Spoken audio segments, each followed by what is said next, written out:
Hey, what the hell are you doing walking around dressed like Star Wars? It's Comic-Con, you idiot. We're going to the Javits Center. Well, you're the idiots, because you three guys would never be walking together. Yeah, you're his boss, and you two guys are enemies. Yeah, bite me, Captain Kirk. Hey, whoa, come on. No, that's Star Trek. Yeah, that's two different franchises. Yeah, sorry, guys. She doesn't know. Nah, it's okay. I'm sorry you have to deal with that.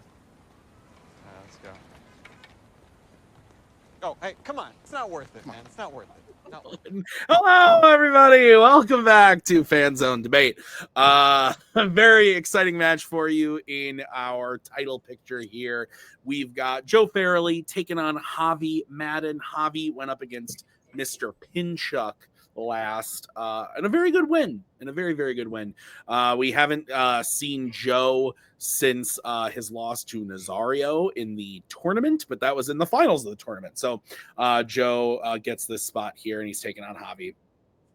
So both players playing really well. Joe's obviously been here for a while, been doing this, but having a really, really great season this year. Javi, this is his debut season, finding a lot of success. So it's going to be interesting. We're a little bit pressed for time, not going to lie. So I'm just going to say, hey, Payson. Hey, Brian. Brian, thanks for filling in last minute. Payson, pleasure as always. And we're just going to get right into it. This is how it's going to work. The players drafted categories. We gave them questions based on those categories, and they're going to debate them tonight before our very souls. So they're each going to get a 1-minute opening, followed by a 5-minute freeform, followed by a 1-minute closing at the end of the debate. Brian, Payson, and I will write on our boards who we thought won the debate. 2 out of 3 votes will win you a point. First player to 3 points will win the match. Joe, Javi, any questions as we get into this? No, good luck, Javi. Thank you, you too.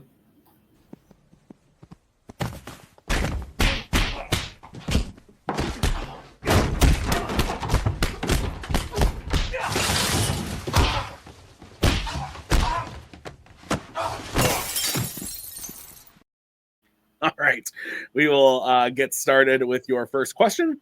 It's going to be in the category of the Wizarding World. This was drafted by Mr. Farrelly. Your question is, which Wizarding World spell would be the most useful to have in real life? All right, Joe, because you drafted this, you get to go first. You have 1 minute to start talking. Useful is an interesting term. And when trying to find the most useful spell, you have to take a step back and look at what people actually need. You know, if you're an assassin, Avada Kedavra is very useful, but there aren't really that many assassins, unless, of course, the world of John Wick is to be believed. There are a lot of different spells for random tasks, but if there was a spell where you could bring an inanimate object to life and have it perform the task of the caster's request, I think that's pretty useful. It's why I chose Pier Totem Locomotive. In Deathly Hallows Part 1, we see McGonagall use it. She uses it to bring the statues to life and have them defend the school. But the possibilities of this spell are endless. You look at all the self-sweeping brooms, the self-washing pots, all these things that exist throughout the Wizarding world. They are all products of this spell. We see it used, we see the effects of its use and other things, but the time we see it being used is McGonagall casting it. Cast a spell, complete this task, and they go out and do it. Ideal. Time. Okay. We are going to move over to Mr. Madan. Javi, you have 1 minute when you start talking. I don't want to argue for slavery, so I'm not going to do that. Joe can do that if he wants. Listen, I went with Accio. Accio, you can do basically anything just by the fact that you can summon any object at any time. Accio car, Accio keys. Anytime you lose anything, doesn't matter. You've got Accio on your side. If you're like, oh, I really need a freaking broom right now, if you're in the Wizarding world, great. That's really useful. But even in the real world, if you want to just be like, Accio telephone, Accio $100 if you're in a pinch, Accio anything in the real world, Locomotor Pure Totem or whatever. First of all, we only know that it makes statues come to life. We don't really know that it makes everything else. That's not really explained. Accio, we've seen it used for anything they need at any time. Maybe some cursed items they don't need. Fair enough. We're not in a world where there's cursed items. You get one spell. Accio is what you take. Time. Okay.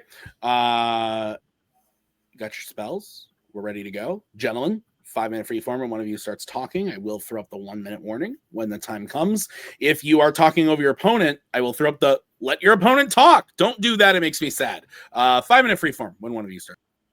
Right, let me just take you to a point here. You talk about advocating slavery. You just literally just said Akio $100. It doesn't manifest it. It takes it from somewhere. So you want to go ahead for theft. It's not slavery. If I'm getting my broom to sweep for me, it's either I'm doing it with the broom or it's doing it itself. So basically what I'm not doing is molesting my broom by touching it when it doesn't want to be.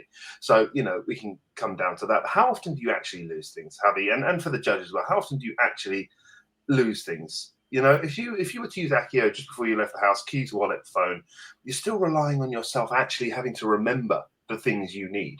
Whereas my spell actually is very useful. Gets you to get all those little menial tasks out of the way so you can actually spend time focusing on what's important. Spending time with your family, watching a film, catching up on an episode of TV, going to the gym, all these things. Because the sweeping's being done, the washing up's being done, the laundry's being done, you carry on with your life, doing things that are actually important. And that is useful. Time is important. Do you know that that's actually what your spell does? Because the only time we actually hear it being said is when McGonagall uses it in Harry Potter and the Deathly Hallows Part 1. That's the only time we know that's what that spell is. Any other time, it might just be like, yeah, we threw a potion on it, whatever. It could be anything. Akio, excuse me. I understand that you're saying like, oh, it doesn't create that. Yeah. But okay, so like you're driving, frick, I went on vacation and I forgot this special shirt that I really want. Akio, this shirt. Sure, it might take a couple hours. What's up? It's a rare occurrence though, isn't it? Maybe, but you're at work. Oh, frick, I forgot my lunch. Akio, my lunch. Oh, great. Fantastic. I'm doing fantastic work. I get it. It's like, ooh, you get more time. But you're bringing up like, ooh, I really want to watch this movie with my wife or your family. Akio, this movie. Boom. You get to do it. No, sorry, we can't watch this yet. Unfortunately, we need to do the laundry. We haven't done the washing up. The house needs dusting. The house needs sweeping. We haven't got time to watch this movie. Sorry, that is a regular occurrence. I've forgotten something. It's a rare occurrence. All right, your spell has one function. Bring me something. I can be a totem locomotive with my Funko Pops. Bring me my phone. It's not difficult. I think I'm not denying that your spell isn't useful in a pinch, but it's useful at one thing. I need this. I don't know where this thing is, or this thing is too far away. Boom. There it is. My spell is wide-ranging, multifaceted, multi-purposing for menial household tasks, or to literally fighting a war from you. I know you say you can't tell what it's based on, but Akio, based on the word acquire. I need to acquire something. Locomotor, move, come to life for me. That's what these spells are based on. But do you know that that's actually what it does? Because again, it seems like it's only the statues. You haven't really answered it. It's like, yeah, it could be that. It's bringing it to life. Yeah, I guess, but you're not actually bringing it to life. So it's like, what, you're making it move a bit? You're making the pots move? That's not entirely sure. It's not entirely clear that that's the case. Akio, you're going to say like, oh, it's just a one-trick pony. It's a one-trick pony that does everything. If you're going to be like, oh, this one-trick pony can freaking grant wishes. That's just a one-trick pony. Yeah, his one trick is he can grant wishes. I'll take that one-trick pony over a Swiss Army knife that can do a bunch of little things.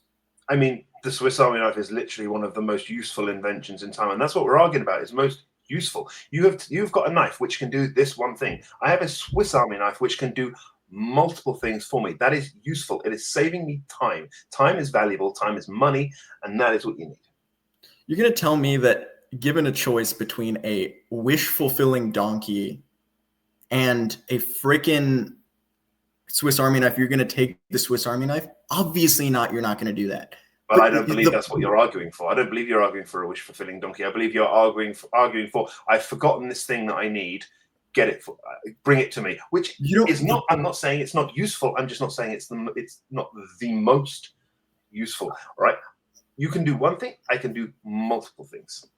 I completely disagree. Because if you're saying like, oh, I forgot something, that's not. It's literally not what it is. It's like if you're in a pinch, like, dude, if I was Batman, if I was like, oh frick, I need a Batmobile. Akio, that car. Now I've got a Batmobile. You can do whatever you want. It's literally a Green Lantern ring because you can basically summon it. That's what you're arguing against. You're saying, ooh, fine. You get You're more Batman, time with you're your loved injured, you ones, can't- I guess, but you can also do those things as a bonding thing with your loved ones. Honestly, one of my favorite things to do with my loved ones is like do the dishes, clean up around the house. It's a bonding. You take away something from human nature if you just outsource it to a magical spell as opposed to mine, which you can just take whatever you want.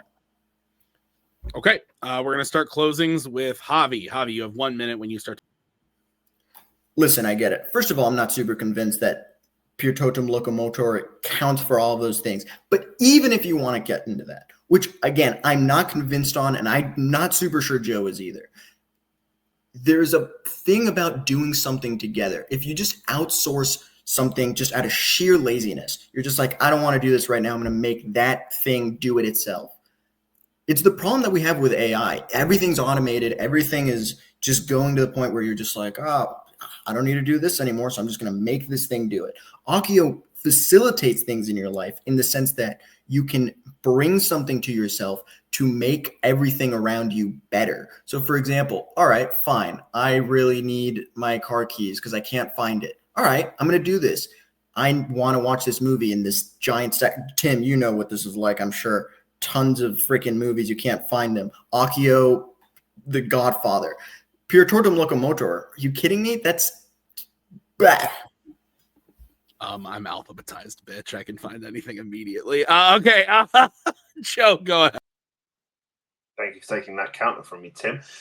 Of course they're alphabetized. Look, a knife is a useful tool, but it's like but its use is limited. A Swiss Army knife is what you want, and that's what Pure Totem Locomotor is. It's a Swiss Army knife. I prepared that as an argument, and you brought it up. It's what you need it to be. Accio may save you a few minutes here and there. It may be something you use once a week or once a month. But Locomotor is a daily use spell, and it's not about laziness. It's about shifting focus away from those menial, time-consuming tasks that take you away from what does matter. How many of us could do with an extra hour in their day, an extra hour to play with the kids or go to the gym or watch an episode of a series? My spell gives you that, and time is the most valuable thing we have. I'm talking about saving us time and being able to focus on what's important, taking those little jobs away from you. Accio, it's not this all-fulfilling, wish-fulfilling donkey that Javi claims it to be. It's, I need this, I've got it, done. Okay. Gonna bring in Captain Jack Sparrow. And That was a fun one, Joe. That was good. That was fun. That was good. I want to preface this. You know how I said I didn't prep anything for Jack's match? I prepped even less for this one. I kind of don't believe you now. I straight up, I promise you, I forgot this was a question. I thought of some points that I might use when we first answered the questions in the group, and then today I was like, oh shit, I should write these down. Okay, great start for someone who claims to have not prepped, and he's smiling a lot, so I don't really believe him. It was the right choice. That's all I'm saying. He did well. Both did great. I went with Joe. This was close, but ultimately I felt like Joe's whole argument of the Swiss Army knife thing really worked for me. I think Javi almost had me flipped when he was kind of bringing up the how all the things that Joe wants his spell to do could be seen as like bonding experiences, like stuff that's like actually like fulfilling to get done. But I think Joe's closing, where he kind of fought back on that a little bit, saying like, we all wish we could just have like one more hour in the day and this spell would essentially help you get that, worked for me. So Brian, your thoughts? Well, what this debate taught me is that wizards are lazy and forgetful because they lose things and they don't want to do jobs. It's Harry Potter, though. What do you expect? I think that a lot of Javi's argument was hinged. He kept going back to the whole thing about, I'm not sure that yours even does that. We don't know that yours works on anything besides those statues. But that didn't really work much for me, because then, you know, we'd have to think, well, what if his spell only works on those certain items that we saw actually summoned in his movies?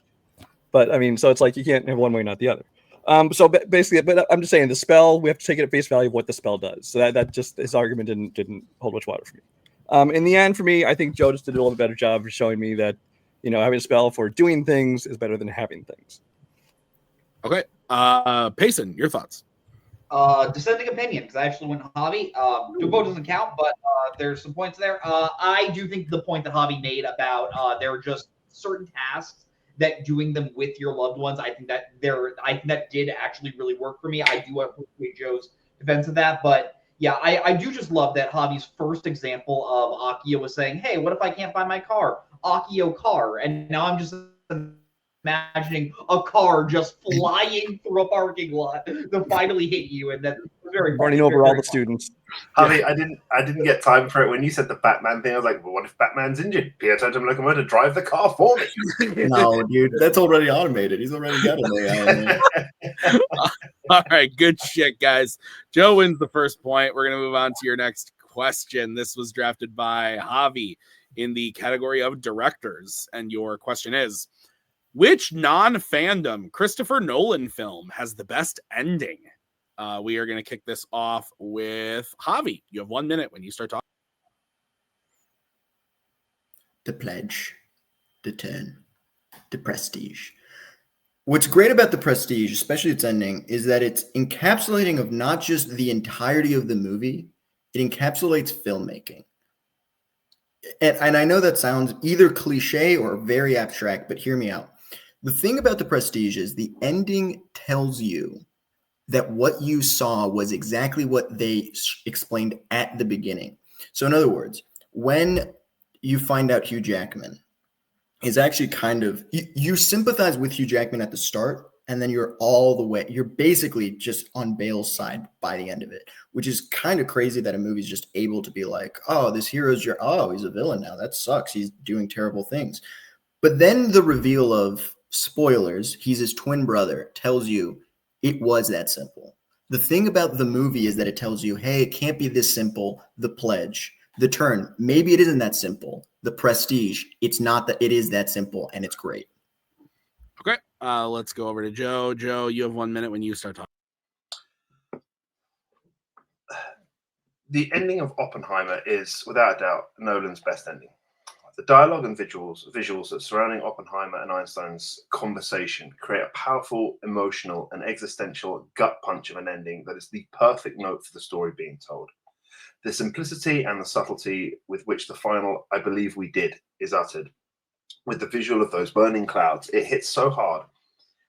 It hits us so hard as an audience, knowing where the world went, but also on that character level. It's the culmination of Oppenheimer's guilt, which is the overarching sort of character arc for Oppenheimer. There's no ambiguity there. The audience is left with a clear, disturbing sense of the consequences of ambition. It's an ending that connects the personal feelings the audience has towards Oppenheimer and the story we've seen, based on that movie that preceded the ending, and the real world consequences of what happened. It's an ending that is both personal and global at the same time, and is the perfect ending. Okay. All right. 5 minute freeform. One of you starts talking. You want to talk about explaining ambition and like how it gives a clear, perfect sense of ambition going just a bit too far. That is The Prestige in the most perfect way of I need to be the best magician, and I'm going to do something inhumane. I'm going to go against human nature to split myself and then kill myself, and then I'm going to adopt the daughter of this other guy. It's gone cuckoo for Cocoa Puffs. So if you want to talk about like, ambition, that's what it is. That's The Prestige, and it perfectly tightens up in that. Yours just seems like it's like, yeah, we needed to wrap this up, and you kind of have to be like, oh, I believe we did cause the end of the world. Okay, yeah, we already know Oppenheimer's not a great guy based on this movie. He's flawed for sure, but like that's not. I guess you could have ended it 3 other ways. It would have given across the same message. You cannot take away the ending from The Prestige. You could probably tweak the ending of Oppenheimer. I disagree. I think The Prestige, yes, it gives you the answers and it does wrap up that mystery. When you leave, you're sort of like, okay, yeah. But with Oppenheimer, it leaves you with those questions, and they're uncomfortable questions. I think that's the credit to the filmmaking of Nolan. It's taking what you've learned from your work before, stuff like The Prestige and Inception and stuff, and building and building and building into this incredible sort of existential crisis of an ending, not just for Oppenheimer himself, but for us as an audience. I would say, the Tesla, the cloning stuff, does stretch that believability, and it breaks that otherwise grounded tone that film gives you. It goes against what you already been provided, and I think that's an important thing. Let's address the elephant in the room. This is a movie about magic and magic tricks at its heart, and what does it end? Revealing with the reveal of the trick. I mean, come on. I mean, I've got an uplifting sports movie about an underdog that ends up winning it all in the end. Talk about a bit of a cliche there. I think we all knew we were going to get this overarching reveal that was not going to be what we expected. Whereas with Oppenheimer, I think you get that not just closure, but this overarching sense of existential dread by telling the story of the person who invented the nuclear bomb. I think that's terrifying and genius. Okay, I'll grant you the Tesla thing is like a little out there. First of all, not the ending. That's just not the ending. Like maybe it's at the the beginning of the third act, maybe, but it's not the ending. So like if we want to argue like, oh, the rest of the fine, fair enough. There's flaws in both movies. I'll grant you that. But if you're going to be like, oh, it reveals how the magic trick's done. Yeah, of course, obviously. If they didn't, that'd be a disappointing ending. It'd be a terrible ending. If they were like, and we never found out how Christian Bale was able to teleport. Okay, great. Really good stuff. But the fact that it's like Michael Caine throughout the movie is like, it's a double. And you're like, it can't be a double. Because first of all, Hugh Jackman's saying it's not, and it can't be that simple. And second of all, where would the double be? But it's the fact that he's hidden in plain sight. He's there. You see two Christian Bales, and you don't recognize it's him up until the second time you watch it. The ending of my movie makes you want to rewatch the whole movie again, and it's all the better for it. Oppenheimer's just like, I believe we did. And you're like, whoa, is it? Did he make a bomb? Let's go rewatch and see if he made that bomb. No, obviously, he already did. The whole point of your thing is like, oh, it leaves a little bit of ambiguity. Not really, because we know Oppenheimer's a real person and it just happened. Yeah, sure, the world's changed. Fair enough. But the world changed after there was fire, dude. Like, but also ours is, it's just, the Prestige just takes this creepy feeling out of you, and it's just like everything's going to be fine. No, I think what you've got to point out, look, your ending is great for those characters' stories, and I think it's great in that sort of self-contained moment. But what you're not, I'm talking about, this is something that ripples out into the real world. This is bigger than just a movie ending. I think Oppenheimer's ending is a lot bigger than that. I think when you get into this, you're watching this film and it's coming about the guilt about that, and it's not just the guilt of Oppenheimer, and you see the guilt of the world sort of just come through in this incredibly, and it's not just the dialogue, it's the visuals surrounding it. I think all of that, when you pair that together, I think it creates this entire thing that you just sort of sit there contemplating not just the film but everything surrounding it and everything surrounding the world. I think that is a much bigger ending, and to go for that sort of scale of ending and stick the landing at the same time, that is ambition personified. I think you're trying to be like, ooh, Oppenheimer changed the world. The movie Oppenheimer affected us. That's not true. It just mimicked our world. That's fine. Let's start with Joe for closings. Joe, you have 1 minute when you start talking. I think Oppenheimer's ending is better in the sense that it delivers a complete, emotional, and morally impactful conclusion, whilst The Prestige is more of a sort of clever reveal of how he all did it. I don't think it's as deeply resonant for all viewers. While these sort of things, Oppenheimer's ending is rooted in real-world consequences and the real-world effects of Oppenheimer's ambition. The Prestige, it can be alienating for certain viewers because it spends that whole time grounded in that reality, and to sort of put these other things in there that don't quite fit with that reality, I think it doesn't have that thematic closure that you really want from a film. The ending to Oppenheimer is beautiful and haunting and hits hard at the same time. I think it's a much more ambitious ending. I think it is a much grander in scale ending. And I think that's why the ending to Oppenheimer succeeds. Okay. We're going to move over to Javi. Javi, you have 1 minute when you start talking. He didn't even talk about Strauss. So if you're going to be like, ooh, listen, hey, The ending with Tesla, that was a little bit weird.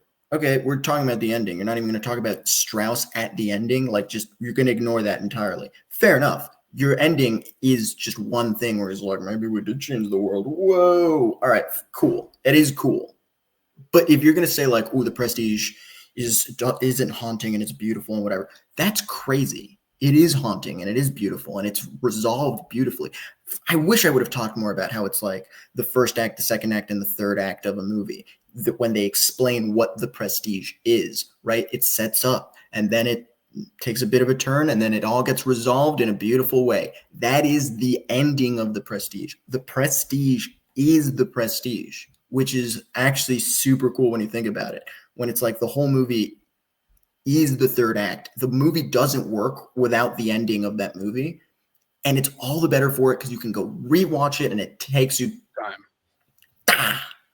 Whoa. Strike that from the record. Yes. Strike that from the record. Oh, come on. That was good. Man, I'm having fun, dude. I was stressed. My legs hurting. Oh, man, that's funny. There's something tomorrow. Yes, you do. All right. Let's go to Payson. Yeah, really solid debate. Really good choices. Not sure I would have made either choice, but I think it argued very well. I went with Joe this time. I just think Javi was starting to win me a little bit over in the final argument where he was saying how his ending sort of puts everything into context of like the magic trick. And I wish he would have done that through his full argument because I think that's what Joe based his whole ending off of, which I think was so fascinating. An ending in a movie should put everything in context, and you should be able to look back on the film and the ending just sort of like reflects everything you see. And I think Joe did a really great job of saying, "Hey, look, I saw Oppenheimer in theater. When you walk out of that, it is a gut punch, and it does make you view the world in a more like pessimistic way. Unfortunately, and I think Joe did a really great job of putting all of that into perspective. So I did go with Joe. Okay, I went with Javi. I was drinking the Javi Kool-Aid on this one. I love both these movies, and I just thought that Javi did. It was close. Like again, I agree with Payson. This was a really good one. A really good fight, and I think that Javi just kind of sold me more on why the context, like Payson was saying throughout the movie, like looking back at the movie, like just like totally works and makes you want to go and re-experience the whole thing again. I thought that was really interesting and really kind of hit for me on that one. And I didn't think that Joe's like attacks on the Prestige really totally worked for me 100%. But I felt like Javi's attacks on Oppenheimer of just being like, yeah, it's cool, but like it doesn't ultimately like it's something that we knew like already because it's like a real thing that happened. I mean, I disagree with that sentiment, but he said it for the argument, and so yeah. Brian. I was hoping my vote wouldn't count because I'm not confident in it. Just because I think I found it was a very even match, pretty much every part of the debate. For me, like having a twist ending or a surprise ending or something doesn't automatically make something good or make it a better ending. But I did still vote for Javi. I feel like in the end, I think she's just a better job of telling me how at the end of his movie, it does kind of take it to another level and recontextualizes everything you already just saw. And, it doesn't have to make it a movie. An ending doesn't have to be make a movie rewatchable to be a great ending. But that's one of the things that does make this ending great is that it makes you want to go and watch it and kind of catch all the things you might have missed. Okay, so we are all tied up 1-1. We are the odd man this week. Yeah, apparently. So we're going to move on to the third question. This was drafted by Joe in the category of actors and actresses. And your question is, what is the best performance in a 1990s Robin Williams film? We're going to start with Joe. Joe, you have 1 minute when you start. I'm going to upset myself with this, man. Robin Williams was a unique talent. He was a powerhouse comedic actor whose own inner turmoil allowed him to delve into some really deep emotional, transcendent places. No performance for me better exemplifies this than him as Sean Maguire in Good Will Hunting. I think his performance is nuanced, it's grounded, emotionally resonant, and yet in moments that spirit of the funny man just still comes through. And I know Williams is known for these big, flashy, over-the-top comedic performances, but his performance in Good Will Hunting is so measured. It allows him to show this grief and wisdom and empathy and hope and humor all at once. I think it's more than just a justifiable Best Supporting Actor performance, winning performance. I think it's Williams' best performance of all time, let alone just the 1990s. I think what Williams is able to do here is phenomenal. You look at this comedy, you know, and when you know the truth about him, seeing what he was able to bring from that turmoil, it's beautiful. Fine. Okay, we're gonna go over to Javi. Javi, you have 1 minute when you start talking.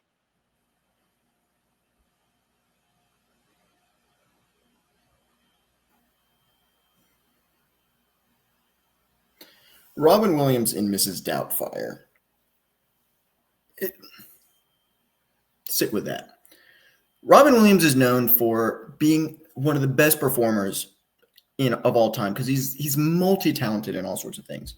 Stand-up comedy, voices. I would have gone with Aladdin if I could have. Obviously, it's Phantom. I can't.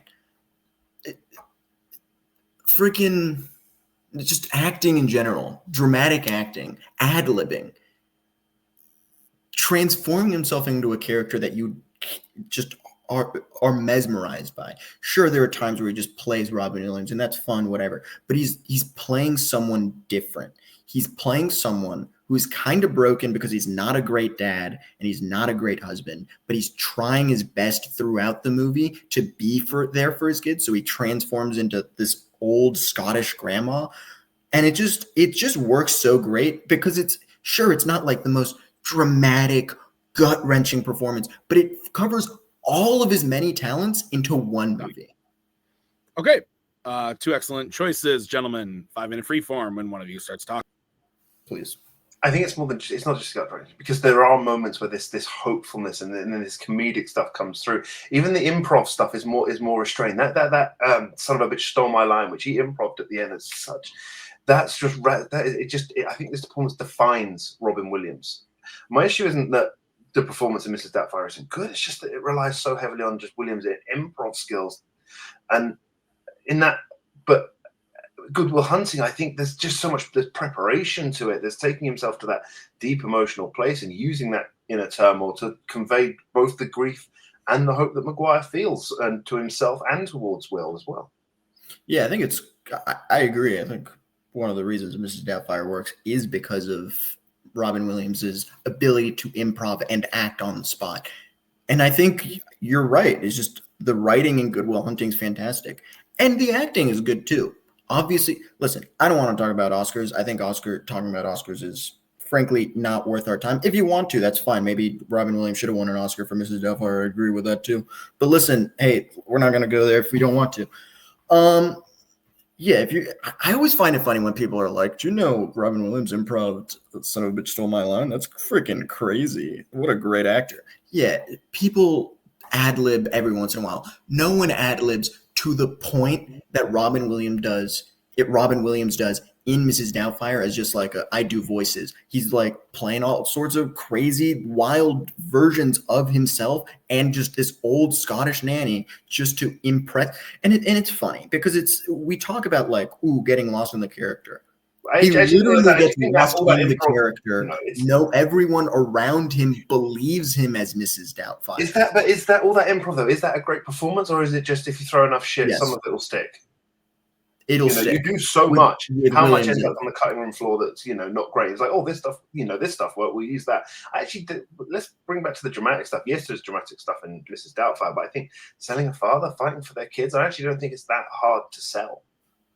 I think showing somebody trying to overcome grief and all these other things that he does in Mrs. Doubt and in Good Will Hunting, I think that's a lot harder to do. That's a lot harder to bring to the surface. And it's not just surface level, it's deep, it's behind the eyes. And that's a really powerful thing. That speech that he gives about what love is to Will on that bench, I think that's just such a beautiful moment, because it's you just look at Robin Williams' eyes and you believe everything about that.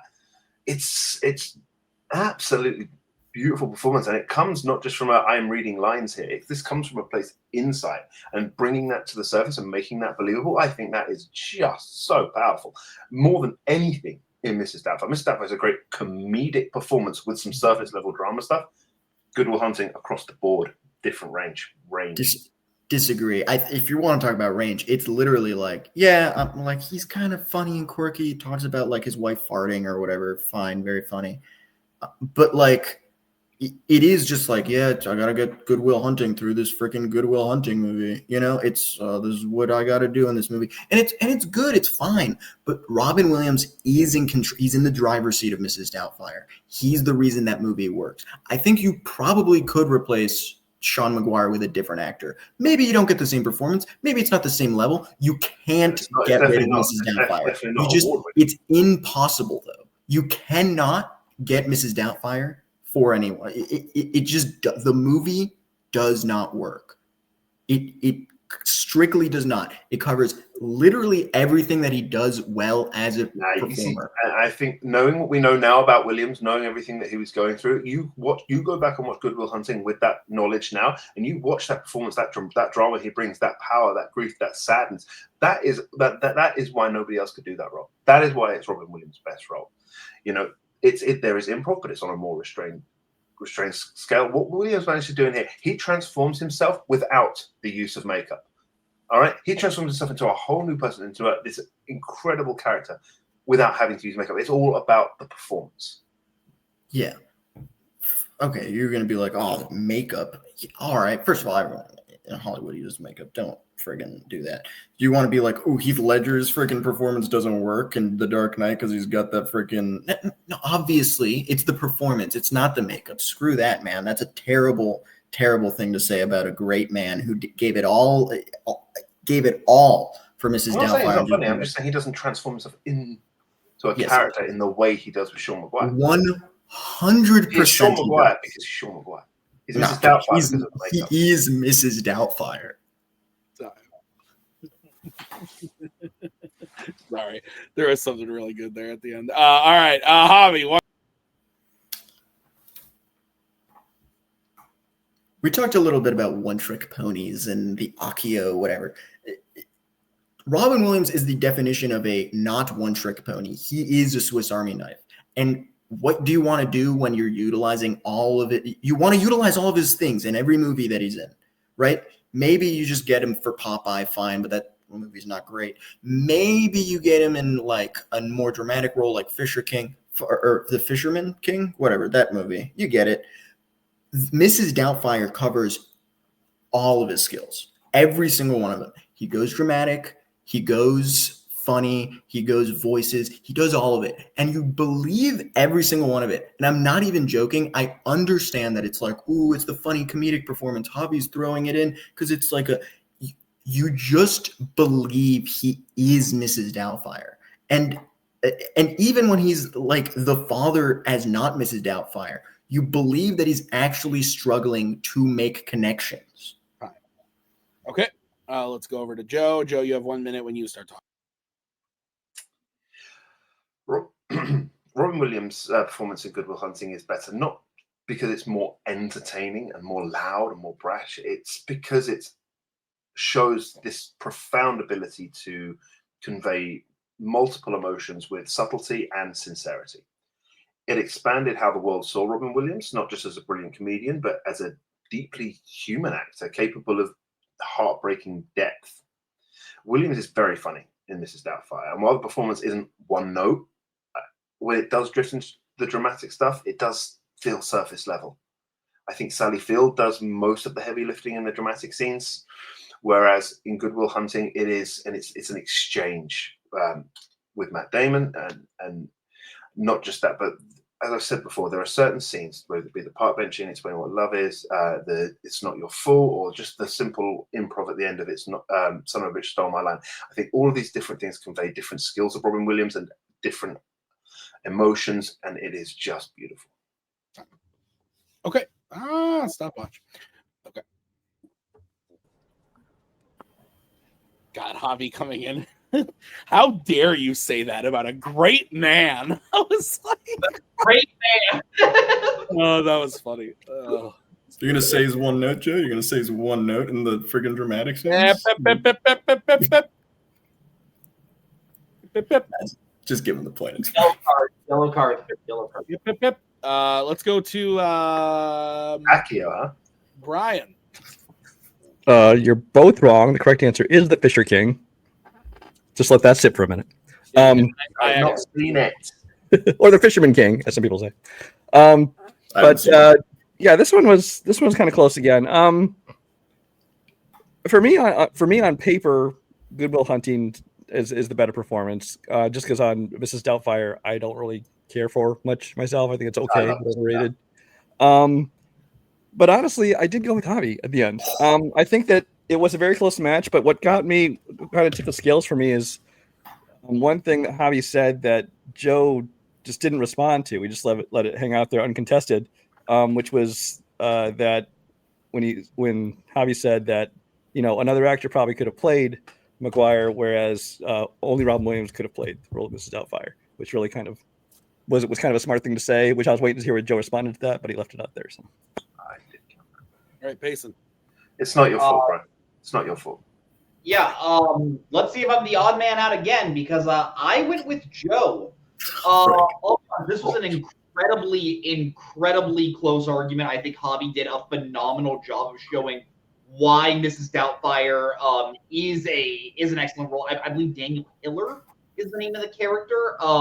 It was funny when Joe just said no one could have played Sean McGuire, and then Javi was like, and no one could have played Mrs. Doubtfire, and I was like, what is the name of that character again? But regardless, Brian said that Joe didn't respond to people couldn't anyone could have played Sean McGuire. I believe Joe did say when you know the personal history of Robin Williams and you see the pain in Sean McGuire's eyes, no one could have played that part unless I completely just gaslit. I'm sorry. I was pretty bored of the part about playing Mrs. Doubtfire. I'm sorry. You're good. But no, I did a phenomenal job of showing the different styles of Sean McGuire as a character. I think he did a good job at taking down Mrs. Javi's choice of saying, hey, when he does have to do those dramatic roles and dramatic parts of the movie, it is a little one note. He's maybe dealing with easier stuff, and Sean McGuire is just such a more challenging role. And yeah, Joe, I guess it is the more obvious pick, but Joe did, to me, argue it well. Let's see what happens. Yes. I think it's funny that I still don't believe that Javi didn't prepare. Otherwise, he's really good at this. Did not. And coming out of it when he's like, just give Joe the point. But dude, you argued that one really well. Yeah, he did. So did Joe. And I both sides. I see what Brian's saying. I agree with Brian that I wanted to hear something of the response of who could have played Mrs. Doubtfire, but I agree with Payson that Joe responded with kind of that when you see the pain type of thing, only Williams could have played that character. So I see both points as to the pros for you guys. I ultimately went with Joe. I actually thought it was pretty close. Oh, I mean, obviously, I thought it was pretty close. Javi said a lot of stuff that was working for me, but I think Joe ultimately convinced me ever so slightly that his is just the more nuanced, layered performance. And though I disagree, I think that Joe had me with the whole, Mrs. Doubtfire, when it is dealing with the more emotional stuff, it is kind of one note. Javi almost had me with the it was towards the beginning, but I thought it was a really good punch with the It's so cool. Williams like ad-libbed that line at the end of Good Will Hunting. He ad-libbed everything in Mrs. Doubtfire. Like that was a good slap, but ultimately I thought Joe just overall had the slightly better argument, but that was a really good one. All three of these have been phenomenal, guys. So all right, we are going to move on. Good shit, bro. This is fun. We're going to move on to the final question of the prep round. This was drafted by Javi in the category of Worlds of DC. Your question is, which Worlds of DC character has the best introduction? Javi, we're going to start with you. You have 1 minute when you start talking. Superman, but not in Man of Steel. In Superman 2025. What's cool about Superman is that he's this super powerful character, and he's always, you can never be beaten and whatever, and that's fun for a bit if you're a kid. But what's cool about Superman is that, like, he is super powerful. But, okay, so at the beginning of Superman 2025, you're told, hey, this is the first battle that he's ever lost. And I was talking to a Nick Tuig at one point. He was saying, that's stupid because, like, he gets beaten. Wouldn't he be upset about it? No. Superman does not care about the fight. He cares about protecting people. And as soon as he can stand up, he's like, I'm going back in. The robots, they're saying, hey, man, you can't go. You're going to die out there. It's like, doesn't matter. There's people in danger. The Hammer of Baravia is freaking destroying the city. I have to be there.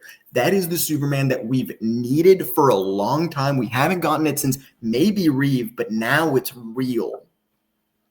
All right, let's go over to Joe. Joe, you have 1 minute when you start talking. There are many different ways to introduce character. With certain characters, I think what you need to be able to do is you need to be able to understand them. Or at least be intrigued as to how they became who they are.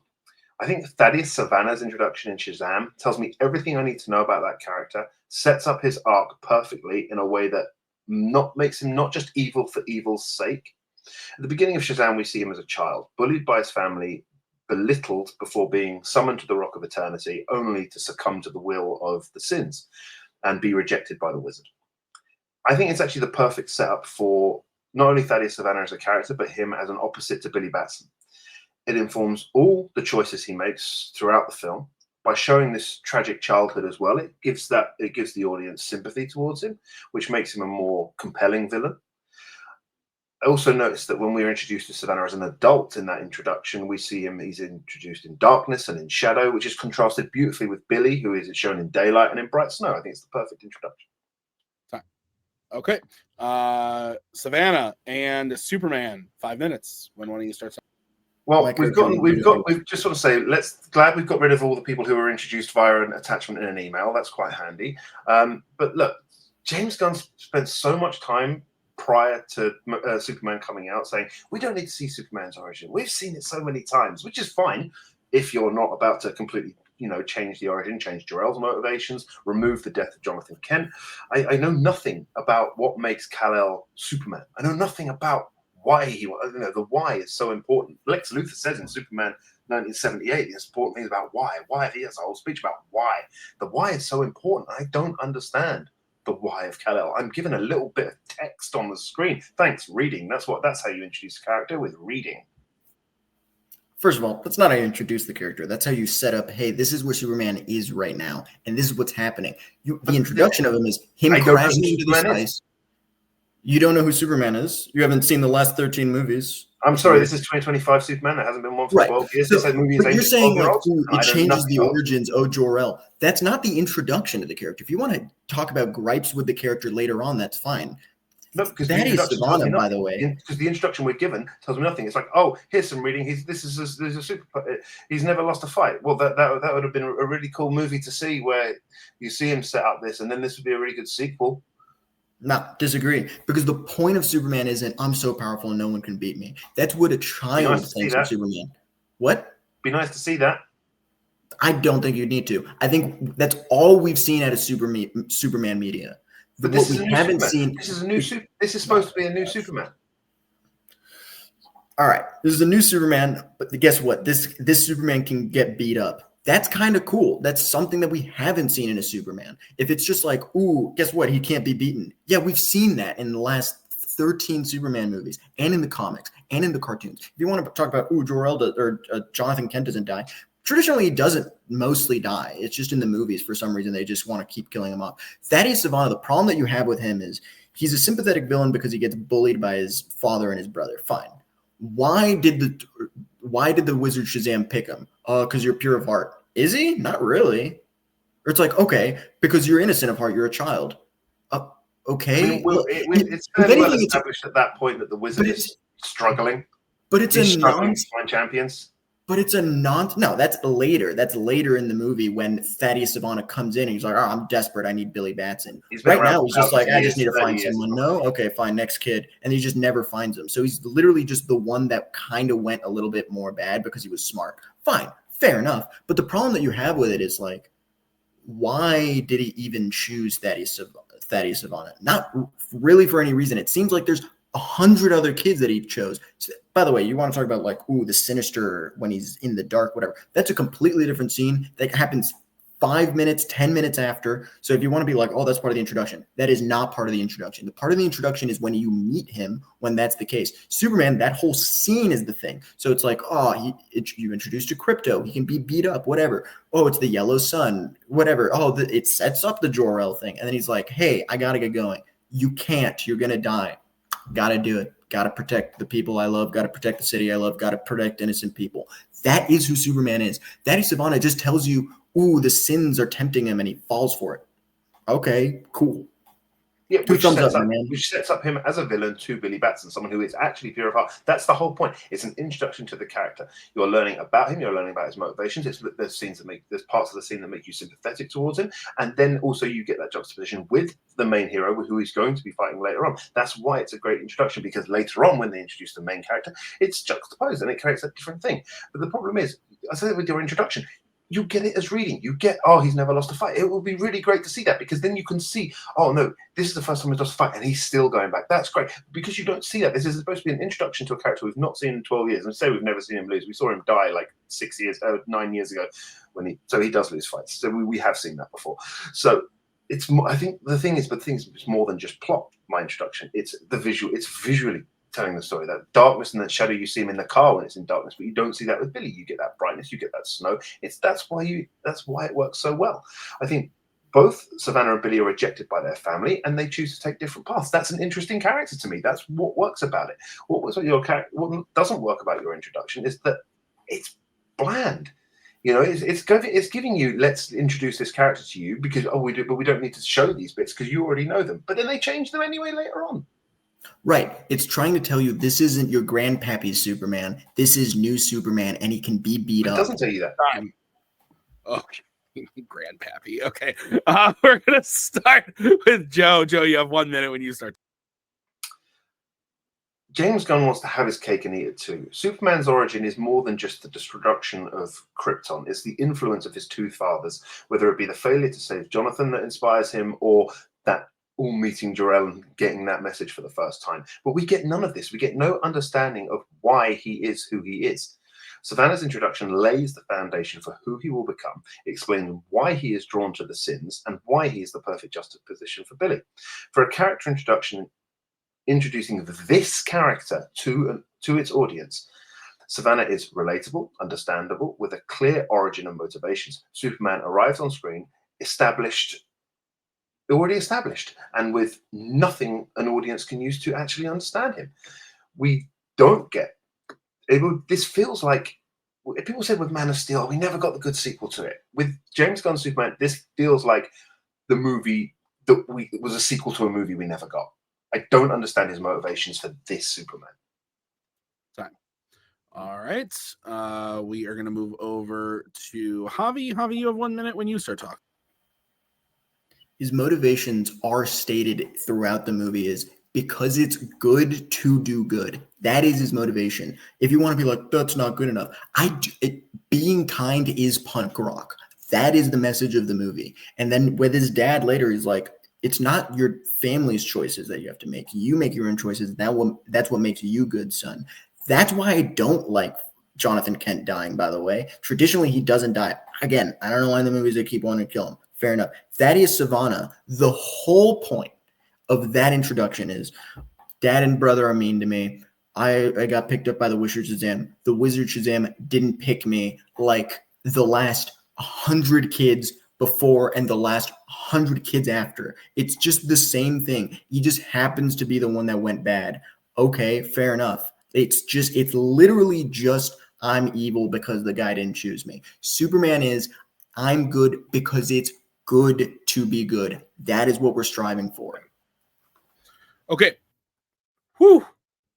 Another barn burner. Fuck. I could have gone for so much longer. Yeah, I know. This is the only one that I was very confident in terms of I have ideas. Same. Oh man. Oh, now we finished the Robert. Oh, stupid horse. What was your second choice, Joe? What would you have gone? I was gonna go Bloodsport. Yeah, I was gonna be. It would have been a Suicide Squad member. It was definitely not gonna be anyone who, yeah, like I said, was an email attachment. So, yeah. The whole time, like, I can go back to the previous argument because that's done. That whole Mrs. Doubtfire thing. I just wanted to sing that Matchmaker song the entire time I was prepping this argument. So yeah, thanks for bringing that back in my head. I'm just shocked no one went with Katana, which is. She's got my back. You know what? Joe did pitch it. He was like, "You want to pitch Katana?" I was like, "Hell no, dude." Hey, it spells out everything. It's a risk. I understand who the character is and what they do. Remind me, what does her sword do again? It traps the souls of its victims. Yeah, Javi and I did joke about that. We did. It was like, it spells everything out. You understand everything about that character in one sentence. It's pretty damn. Efficient. All right. Another close one, you guys. This is a match of the year material. This is really good. This is really good stuff. I'm with Joe. I thought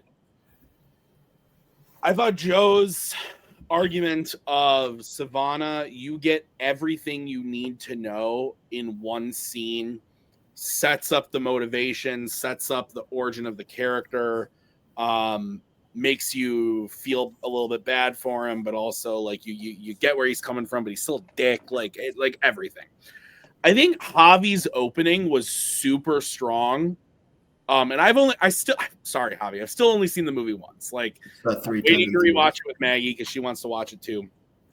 And I like the movie and I like the character.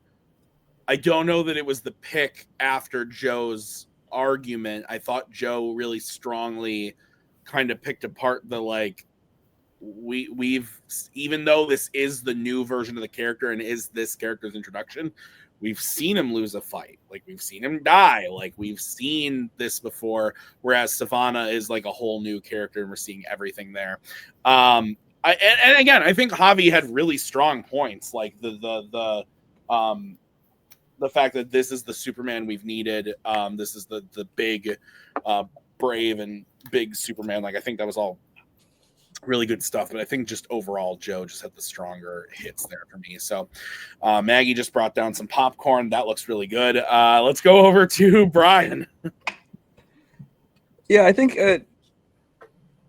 Joe did a better job at telling us, how his gave more information. It told us more about the character in its introduction. Then Javi was talking about us seeing the way it was done and how it was, we were seeing something different from Superman. It was something that was interesting and grabbed you immediately as you introduced this character. Javi also spent some of his time talking about the themes of the movie and, about how the motivations of the character, things like that. But that stuff I felt was not shown in the introduction scene. That's something you learn later in the movie. So I did end up going with Joe on this. All right. Payson, your vote doesn't count. Where would you have gone and why? Yeah. I think this is the first time Brian I've ever judged together, and we disagreed every time because I went with Javi this time. That does not shock me at all. That's really funny. I think Javi did a really great job of showing that, like, showing all the themes that James Gunn was going to set up with this character throughout the movie is in a way sort of set up in this one scene of just showing, hey, this guy gets knocked down and he immediately gets back up. Joe picked a very unique scene that I wasn't thinking of, and he did a really good job of showing, like, hey, from like the directing style of showing Savannah in like really dark light that was only contrasted later when Billy is introduced is really unique. At the same time, I think Javi, the one knock against that is that Javi just sort of said like, hey, this doesn't really make sense. Like when you watch the rest of the movie, that like, has this happened multiple times, and is Savannah really the only one that this is just kind of in? Like, is that really unique? So Javi did win it for me, but it doesn't matter at the end of the day because Joe won.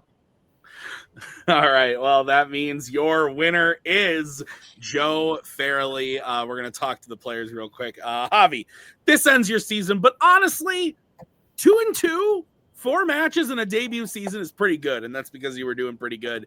And this was maybe your best match yet. You played lights out. I'm still not. You could tell me that you didn't prep anything. I don't believe you. I think you played really great today. This was phenomenal. I think every question was a split decision. So crazy stuff. How are you feeling, man, after this one? It looked like you were having fun. So yeah, I always have fun in Fanzone because I don't prep. And you can tell. You say it's like, ooh, this is your best match, whatever. Statistically, not. This is the one I've gotten the least amount of points in. Well, that's so fair. There you go. Haha. Proof that I don't prep. Yeah, no, it was fun. Big ups to Joe for not only winning, but also letting me choose Superman early. Technically, it was a weird decision that had to be made. Joe was very kind in being like, we can I'll allow him if Tim's okay with it. And Tim was very also nice by saying like, if Joe's okay with it, I'm okay with it. I just wanted to talk about Superman before the season was over. I didn't think I'd have another opportunity, and I didn't. Yeah. Great job to Joe. Really, I'm glad I played. By the way, this was fun. I'm glad I won Prestige. That's the one I thought I should have won, and Superman, but that's okay. Javi, I'm looking forward to you coming back next season if this is something you still want to do next season. And obviously, we love having you around here as a judge, as a player. I think you've added a nice little mix to the league. So, congrats, Javi, and we'll see you soon, whether it's judging or playing next year. So, thanks, man. We bring in Joe. Joe, phenomenal. Javi really had you on the edge there. That one was crazy. What are you feeling after this?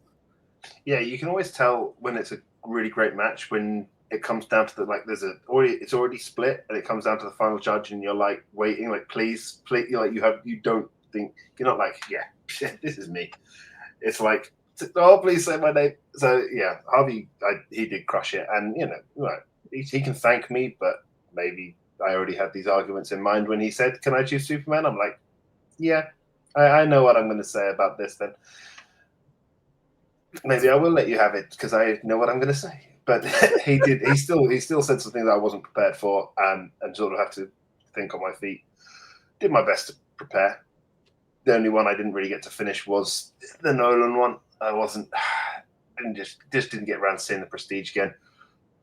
But yeah, it's a great ending, and Harvey still crushed the argument, and he did with every single one of them. Again, brings up points that you try and prep. You try to think like, what is my opponent going to say? What do I need to prepare counters for? And just every single time, Harvey just like, yeah, you got, yeah.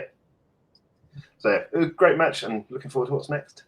Yeah, what's next is a contender match, Joe. We don't know who you're going to play yet. Well, actually, we do in the real world, but in the world of the release schedule, we don't know yet. You are going to be playing the winner of Adelaide Spence and Jacoby Bancroft. I know who you're playing.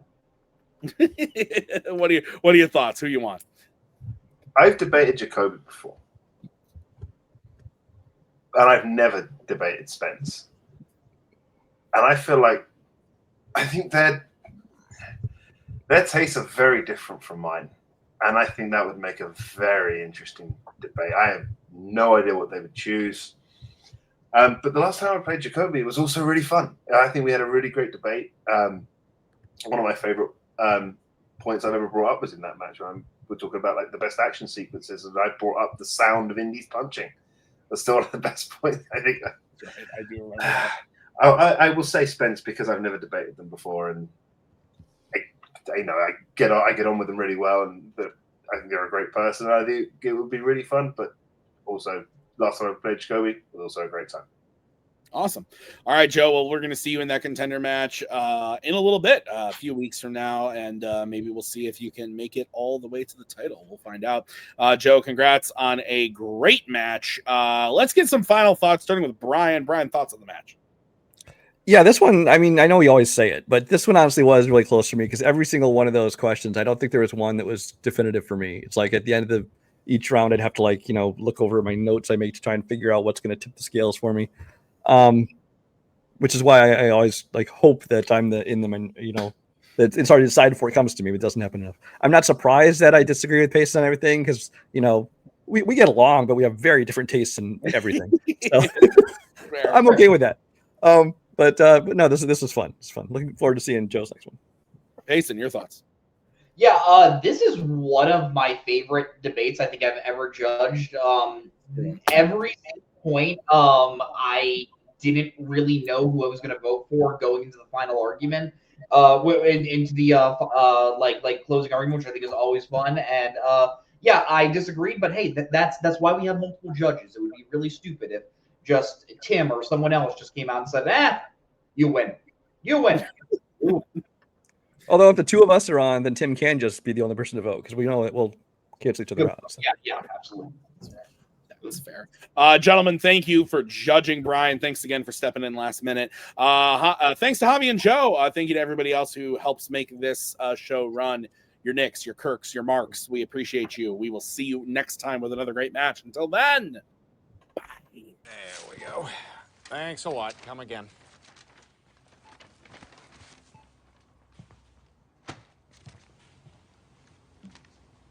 Hey, I won't forget what you've done for me here today. I would prefer that you do.